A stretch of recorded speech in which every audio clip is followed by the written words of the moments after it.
بسم اللہ الرحمن الرحیم الصلاۃ والسلام علیکہ یا سیدی یا رسول اللہ الصلاۃ والسلام علیکہ یا سیدی یا حبیب اللہ۔ ناظرین، میں رفیق مغل اور آپ دیکھ رہے ہیں ویٹو نیوز۔ دوہرا معیار کبھی بھی انسان کو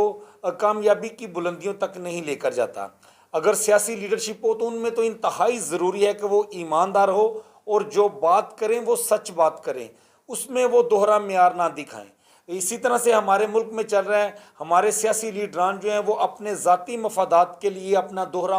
معیار جو ہے اسی کو اختیار کرتے ہیں، دو راستوں پر چلتے ہیں، جس کی وجہ سے نہ صرف قوم کو جو ہے وہ ذلت اور رسوائی کا سامنا کرنا پڑتا ہے، ان کے ووٹر سپورٹر کو ذلت اور رسوائی کا سامنا کرنا پڑتا ہے، بلکہ ہمارے ملک کی عزت اور وقار میں بھی اضافہ نہیں ہوتا۔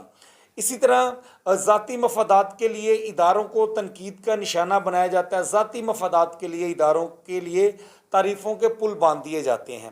یہی کچھ جو ہے وہ چل رہا ہے۔ حکومتی اتحاد جو ہے، ان کے جو سربراہ ہیں مسلم لیگ نون کے میاں محمد نواز شریف صاحب، 2012-13 میں جب ان کے حق میں فیصلہ آیا، یوسف رضا گیلانی کو نااہل کیا گیا، تو اس وقت اسی سپریم کورٹ کے بارے میں ان کے کیا ریمارکس تھے وہ میں ابھی آپ کو سنواتا ہوں۔ پھر اب جو سپریم کورٹ کے بارے میں جو کچھ کہا جا رہا ہے، جو کچھ عملی طور پر کیا جا رہا ہے، وہ پھر آپ لوگ تو دیکھ رہے ہیں، اس کے بعد فیصلہ کر لیں گے آپ لوگ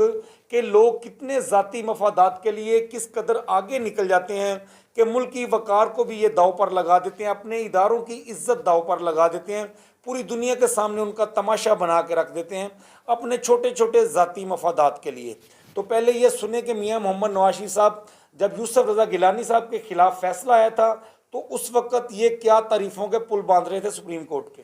سپریم کورٹ نے یہاں پر بھی یوسف رضا گیلانی کو سزا دی ہے، اور یوسف رضا گیلانی صاحب جو ہے وہ سزا کو تسلیم نہیں کر رہے، اور پھر کہتے میں اپیل میں جاؤں گا۔ میں اپیل سے پہلے نیچے اترو، گھر جاؤ، جب گھر جاؤ گے اپیل کرو، اگر اپیل میں تمہارے خلاف فیصلہ ہوتا ہے تو تم بالکل گھر جاؤ گے،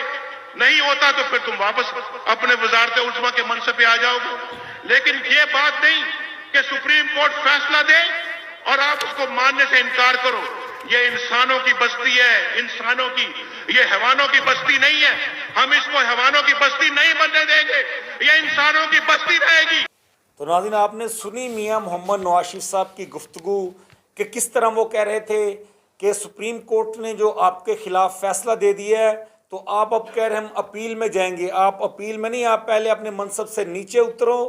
گھر جاؤ، اس کے بعد اگر آپ کے خلاف فیصلہ آتا ہے تو آپ پکے گھر جائیں۔ اگر فیصلہ آپ کے خلاف آتا ہے، آپ جو یہ فیصلہ دیا گیا نااہلی کا، اگر آپ اہل ہو جاتے ہیں تو پھر دوبارہ اپنے منصب پر آ جائیں۔ ایسا نہیں ہو سکتا کہ سپریم کورٹ فیصلہ کرے اور آپ اسے ماننے سے انکار کر دیں۔ یہاں ہم جنگل کا قانون نہیں بننے دیں گے، یہ انسانوں کی بستی ہے، اسے حیوانوں کی بستی نہیں بننے دیں گے۔ آپ اندازہ کریں گے اس وقت کیونکہ ان کے مفاد میں فیصلہ آیا تھا، ان کے حق میں آیا تھا، ان کی پسند کا فیصلہ تھا کہ گیلانی صاحب جو ہے وہ نااہل ہوئے ہیں، پیپلز پارٹی ڈیمیج ہوئی ہے، اور آنے والے الیکشن میں اسی موقف کو لے کر عوام کے پاس جائیں گے اور پھر اس کے بعد یہ ووٹ لیں گے، جیتیں گے، کیونکہ اس وقت ان کا مفاد جڑا ہوا تھا۔ اس وقت سپریم کورٹ کے قصیدے پڑھے جا رہے تھے۔ آج وہی سپریم کورٹ نے فیصلہ دیا تھا 14 مئی کو الیکشن کروانے کا پنجاب میں، اس فیصلے کو ردی کی ٹوکری میں نہ صرف ڈالا گیا بلکہ گزشتہ 1.5-2 ماہ سے جس طرح سے سپریم کورٹ کے اوپر انہوں نے تنقید کی ہے، پوری دنیا میں سپریم کورٹ کا مذاق اڑایا، ججز کا مذاق اڑایا، اس کی کوئی نظیر نہیں ملتی۔ دن رات انہوں نے ایک کر دیا اس ادارے کو بدنام کرنے کے حوالے سے۔ عمران خان صاحب بھی ایک ادارے کے اوپر تنقید کر رہے ہیں تو یہ پوری حکومت پی ڈی ایم اتحاد ان کے اوپر چڑھ دوڑتا ہے۔ لندن سے بھی بیانات آنے شروع ہو جاتے ہیں،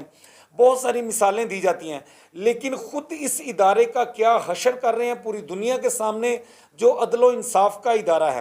گزشتہ روز آپ نے دیکھا کہ پی ڈی ایم نے دھرنا دیا ہے، اور یہ بھی بڑی مزے کی بات ہے، شاید یہ پہلی حکومت دنیا میں ہوگی جو پہلی حکومت اپنے ہی نظام کے خلاف وہ دھرنا دے رہی ہے، اپنے ہی نظام کو ویٹو کر رہی ہے۔